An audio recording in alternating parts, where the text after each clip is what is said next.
Jukwaa la KTN ndio moyo wa Wakenya. This is KTN News.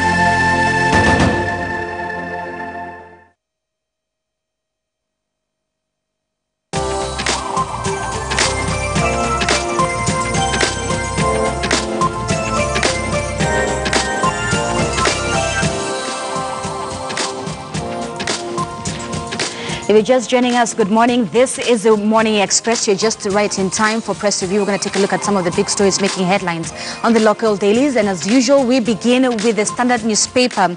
The headline, how KRA Crooks stole 100 billion Kenyan shillings. Get this, in a span of 6 months. We highlight that in the recent war on graft, but also Waititu this way, Sonko that way. 2 governors and that leaked phone call that happened between both of them. But right now, I will pass it over to my colleague Michael Gitonga, who will introduce the panel this morning to help us take us through the local daily. Michael. Thank you, Zinzi. And joining me in studio, we have Honorable Kipruto Arab Kiro, who's the Deputy Party Leader for ANC. We also have Honorable Kembi Gitura, who's a former Senator for Murang'a County. Last but not least, we have Ambrose Weda, who is an advocate of the High Court. Gentlemen, thank you for joining us this morning. And digging in straight into this headline on the Standard, how KRA Crooks stole 100 billion in just 6 months. Honorable Kembi Gitura, it looks like billions now have become amounts that in Kenya are very casual. Previously, you'd have thought a billion shillings, or one would have thought a billion shillings, something very rare. But it looks like in Kenya it's become something fairly common, and unfortunately, not because it's being well used. Only in Kenya, yes. You know the word billion. The first time when I was growing up, and that's many years ago, we were told that if you had 1 million shillings, then you are a millionaire. Not dollars, million shillings, you are a millionaire. And if you spent 100 shillings per day, which in those days you couldn't finish, by the way, then you'd have that money for your lifetime, right? That's what used to be told when you're growing up. Then there came a guy called Patni. With all these, Patni is the one who made us hear about 1 billion shillings for the first time in this country. Now it's commonplace. I mean, this must be a very rich country. Today 100 billion shillings, tomorrow that 2 billion shillings, then you go to NYS, you go everywhere, you go to sugar. I hear that 2 billion shillings or in avoided or evaded taxes. It's unbelievable. It's actually not funny anymore. It's like I said the other time when Zidzi's daughter was getting a bit too angry. It's not funny anymore that we are talking about billions of shillings, and in a few months, and this 100 billion shillings, think about the money that goes to the counties every year. About 302 billion shillings, 447 counties. Think that it is not even enough. The county governors are complaining that they're not getting enough allocation. And they are getting much more than the Constitution provides for. Because the Constitution provides for minimum 15%. But they're getting about 32%, much more of the GDP or of the budget. But now look at 100 billion shillings going to the pockets of a few people. Think about how many technical training institutes that money would build. Think about how much drugs and medicine that would buy in level 5 hospitals and other level 4 hospitals. Think about the secondary schools and everything. And then think about these people who are stealing this money and tell me that they are not economic criminals who should not. And that's why sometimes I said, and people thought I was not serious, that there should be a capital punishment for this kind of people. For this guy, because they are sabotaging the economy. They're causing so many deaths. Because if you go to any hospital and you find 3 people sleeping on one bed, sick people, not the same disease, 3 different diseases lying on one bed, you can imagine what that means. Yeah. So I think it's time that we also rethink our law and make these economic crimes capital or offenses, punishable as capital offenses, so that people can stop thinking that our country is a laughing stock. What sort of punishment do you feel would be appropriate for this kind of wanton corruption and impunity? Because 100 billion, I mean, even mentioning the amount, trying to think how many zeros are there is astronomical. It's almost something that would require a full lesson. But having said that, like Kembi Gitura says, it's no longer a laughing matter in Kenya. It is a matter of life and death. We do have institutions and places that cannot do the necessary things because they don't have enough funding, yet here is the money being pilfered. Yes, I really don't think we are short of laws or short of threats or short of death penalty that makes these people behave like this. I've always said that this kind of theft comes as a result of fear of poverty. There's always a tendency that when poor people get power, they fear going back to what they saw, so they grab as much as possible. This goes into the heart of man, inclining to wickedness and theft. One of the ways to deal with these people steal because there is a weakness in the system. All of us are inclined to wickedness. It's only the price. I heard people say, oh, MPs took only 10,000. The surprise was not that they took. The surprise was 10,000. In other words, if they took 1 million, then they'll say, yeah, 1 million, 10 million. It's reasonable. Yes, so everybody seems to have a price. It's a weakness in the system.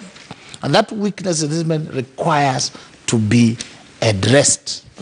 As you address the weakness in the system, you also address the system in such a way that people have no basis for fear. Some of these people, our leaders, including Kebs, he has never stepped in any public hostel like Muranga, level 5, for treatment. Not going to inspect. Why do you make such statements? So, which ought to be true. That kind of fear, if we put it that first, if you become a leader in this country, your children will go to public schools. Yourself, unless it's a specialized treatment recommended by specialized doctors, you will not go to India or wherever. We will start with Kenyatta. We start with Pumwani. Children, leaders' children will be born in Pumwani. Unless there's special issue, that's when you go to other places. Immediately you will see Pumwani transformed. You will see Kenyatta transformed. But because they know that for me, I'll go to the pavilion at Aga Khan, then from there I'll be shipped over to London and to India and to Singapore, then they don't care. So it is the weakness in the system that we should address, and then instead of saying death penalty, we should say leaders. The food we cook for our people, we eat it fast. Okay. Honorable Kipruto, we had a debate yesterday, and the question was, how do we sort out this corruption? Because it seems it's not just a problem at the top, it seems to permeate right to the bottom. And there's the question of whether it is a culture that we have as a people, whether it is the system that allows, and according to one of the panelists we had, apparently it is a system that rewards those who are corrupt and those who exercise impunity. And looking at the wanton corruption and impunity that we have, what do you think needs to be fixed? Is it the people or the system? Well, I think it's both. It's both in the sense that corruption has permeated the entire fabric of our society, to the extent that if you are corrupt, people will not ask you why. They will ask you whether you've been able to get enough out of the corruption proceeds for them to partake in the gravy train of corruption. This therefore means people are no longer worried about who is corrupt, because many of them are candidates and they won in the last election. And of course, you had even Brazil, somebody who is in jail for 12 years for suspected crimes or even confirmed crimes because he was convicted, is now being sung as a hero. So it is something that has permeated our society. But leadership is such a powerful tool. When the late Murtala Mohammed took over Nigeria, within 24 hours, the psyche of the nation completely changed, and everybody was reporting on duty at the right time. The traffic that was a menace in Nigeria, the way it is a menace in Kenya, was fixed overnight because they knew no nonsense man is in town. What I pray, and this is what I've always insisted, not because I have a lot of love for Uhuru Kenyatta, but because the idea he has today is the best idea for Kenya.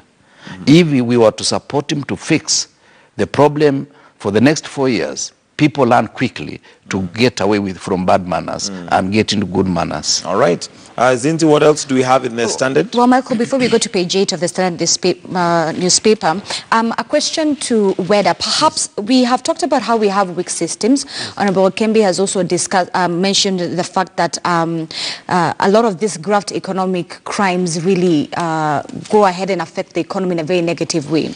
Then my question would be, should plea bargaining agreement be encouraged for graft-related crime cases that we are seeing? Yes, I think plea bargaining is fairly very good. We punish people, their various aims, targets. Sometimes you go for retribution. You just want to pay an eye for an eye, which generally does not profit the very institution. If, for instance, I take the 100 billion you're talking about, and I've taken it, and you tell me, Mr. Weda, we will put you in for 6 years. I will cool my heel and use part of it in jail to live comfortably. Then about 3 years, because some of these people are decent people, they behave well. So inside there'll be very good reports. Mr. Weda is behaving nicely, he's a nice fellow. Then one of the Jamhuri days, I'm released. Then now I have paid for my 100 billion and the rest are basically mine. So if you look at that, the first thing is that you have looted from the people. And the key element is that we want to take it back from you.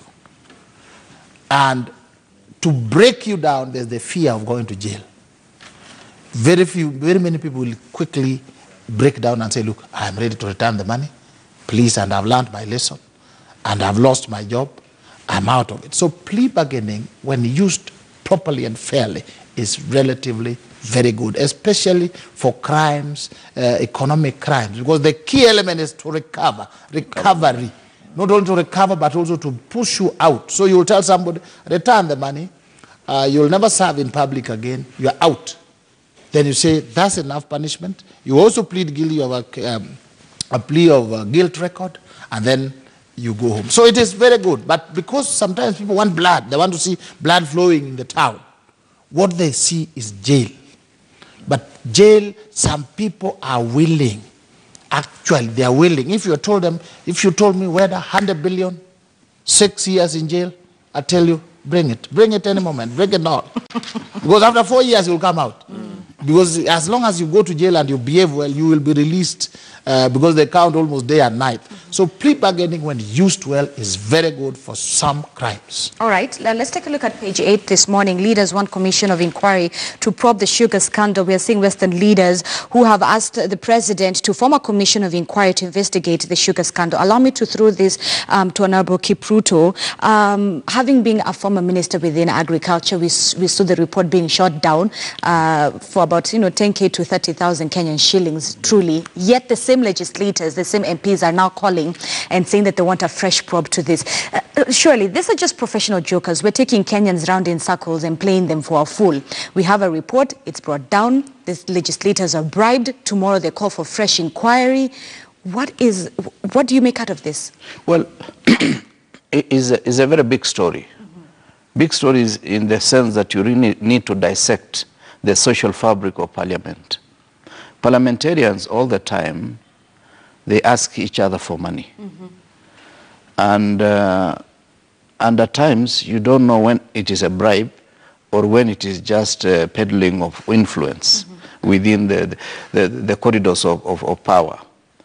I would imagine that not all members of parliament are evil. Because I was in that house for 20 years, and of course we were lucky given the fact that the sanctions were very punitive. If you asked a question or failed to ask a question because you are given some monetary consideration, you would be jailed, and the system was very repressive on that account.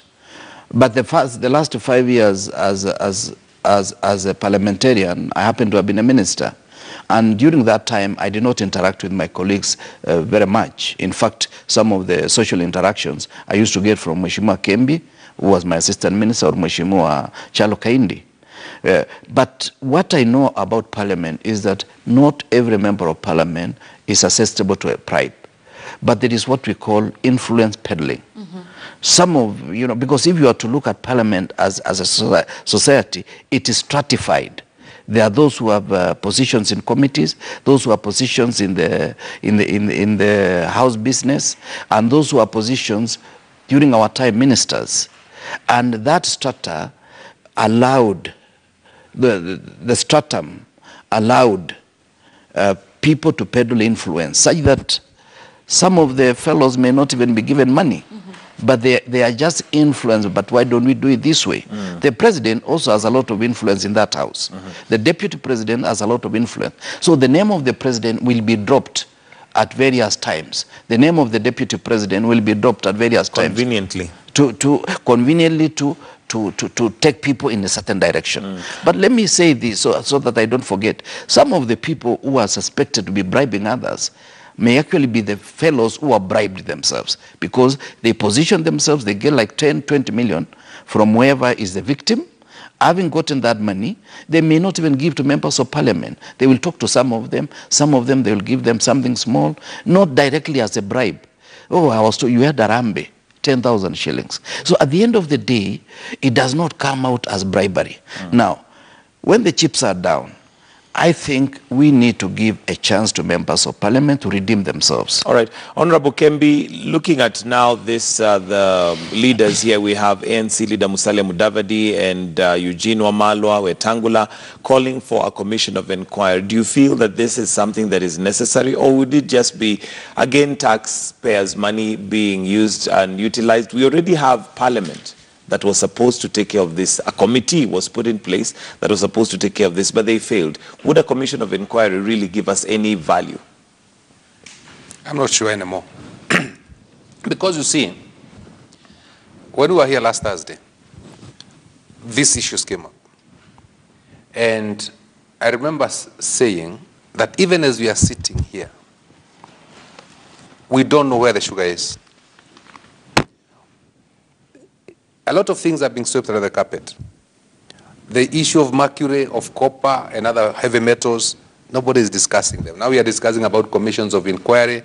I'm hearing the former chairman, the chairman of the committee, Kanini Kega, is all over the place fighting, and Duale and Bandi on the other hand, Bandi and Duale on all over the place fighting Kanini Kega. So, now it's become a free-for-all, and we are not even sure anymore where we are at. Now, you can do a commission of inquiry. What is it going to tell us? That sugar had mercury? Why hasn't the government chemist and the people in Kebs come out and given a statement and told us that we have sampled the sugar, regardless of what the parliamentary committee may decide, there was mercury? Because the government body, there was copper and other heavy metals. Why can't they tell us whether or not the sugar has been incinerated? Where is it? Is it the one that people are having currently in Muranga as the kids are waking up to go to school? Or what happened to this sugar? We don't know anymore. So even as Eugene Wamalwa, who is a cabinet secretary, is saying that he has no faith in National Assembly anymore, I mean, we should have a statement, whether it comes from cabinet or from the government or even from the spokesman, telling us this is the current status of sugar, so that Kenyans first of all know where they are at. Let them do what they want to do. Let us tell us about 100 billion shillings. Let us discuss all these things and tell us. But I think we are wasting a lot of time on all these issues and washing a lot of things, putting out of things under the carpet. And the bigger picture, like I said last Thursday, is going to be lost. All right. And Zinzi, what else do we look at in the dailies? Well, on the Daily Nation, they're running with two great stories. Of course, one of the biggest stories, Waititu's wife's day in court. But also, in the next 2 weeks, we're expecting UK Prime Minister Theresa May in the country. This is more on a larger scale. We know that Britain is on its way out of the European Union. Of course, this visit is more of a political visit, but also one of economic importance. Yes. Just before she meets Uhuru Kenyatta, should have just met Donald Trump in Washington. Britain is planning to leave Brexit anytime soon. A lot of economic implications on that. Nevertheless, what do you make of it? Do you think it will be very fruitful? Do you think that Britain will still remain very relevant to Kenya, even in terms of economic aspect, given that we're now looking towards China? That's on page 2 this morning of the Daily Nation. Yeah, I think the relationship between Kenya and Britain is fairly deep. I hear rumors. I'm not saying I know. I hear rumors that the food that the Queen of England eats, the fresh fruit, produce, comes from this country. And the investment, the investment of the British people in this country is very large. Part of the reason why she's coming in is for strengthening of relationships. When you see some of your friends, your close friends, tilting elsewhere, like we are tilting to China, this is the time that they re-engineer the relationships. So if you look at Kenya's relationship with Britain on matters military, matters intelligence, matters deep, we are a lot deeper with Britain than we are with China. China, we are doing business. We're business partners. And we also know that they have no commitment. If they are gaining, you are friends. If you are losing, for instance, if you started fighting after elections, you may not hear China. They may say, fight fast, when you finish, we'll do business. Or either party which is victorious will do business. But you'll see Britain now saying, no, no, no, gentlemen, we are all together, you can't fight, stop the fighting fast before we do business. So you understand we have two different types of relationship. There's a friend who is at heart, then there's a friend we meet at the bar to take a beer. So we are taking beer with China, and it is for mutual benefit. With Britain, we are closely knit at the bone marrow. And that is why she's coming. As other people are leaving, you go back to your old friends with which you grew up together. And Britain is where it is because Kenya made a contribution. We are where we are because Britain made a contribution. Because we are high, China found us. And we are in business. And they can easily leave us the way they found us. But I doubt whether Britain will leave us. Remember when we started fighting in 2007, 2008, our true friends could not sleep. They were here. To make sure that we... Yes, China was not here, if you can remember. They were not here. Okay, another story that's on the headline, and Kembi Gitura, I don't know what you make of the phone call between Sonko and Waitito yesterday. I mean, it came out as though it's a joke, but it is something that I think Kenyans should take very seriously. These are our leaders. Yeah, but before you get there, on this issue of Britain, I think is a very important issue. Because in March 2019, that's next year, Britain will most likely exit the EU. And it's our oldest traditional partner, because they also colonized us. And that's why you find that most of the economy in Kenya, or even the things we do, are based on what came out of Britain, education and what have you. Now, when they cease being in the EU, today we trade with Britain, maybe sometimes directly, but a lot of time is multilateral, because they're in the EU, and therefore they are dealing with us as 28 nations. But when Britain now quits or exits EU, we are going to go back to a bilateral relationship with them. We'll not go through the EU to be able to do dealings with Britain. To be bilateral again, like it used to be before they went into the EU. And this is important. This is important, and that is why now you find this flurry of events. You find Prime Minister Theresa May coming to Kenya. You find us having more activities now directly with Britain, because it's still one of our traditional, one of our biggest trading partners. And therefore, that visit by Theresa May, in my view, is very important. She's the Prime Minister. She's coming to see our president and maybe have bilaterals with the government. So I think this is a very important thing, and it's going to become more important, as you see, once March 2019 happens, and actually Britain exits from the EU. We go back to a bilateral as opposed to a multilateral relationship with the British. So that's very important. All right. I think so. Kiro, anything you'd like to add in on that? Because we need to wind up. We need to wind up. We need to wind up. Okay, and I'm told that we're out of time. So we still have State of the Nation coming up, and we have more that we can discuss. So for now, we want to take a short break right here on KTN News. On KTN Home, it's time for the entrepreneur to begin. But do stay with us right here on KTN News. We have more that we'd like to discuss. And of course, the State of the Nation coming up right here with the same panelists. But for KTN Home viewers, the entrepreneur starts in just a bit. On KTN News, we take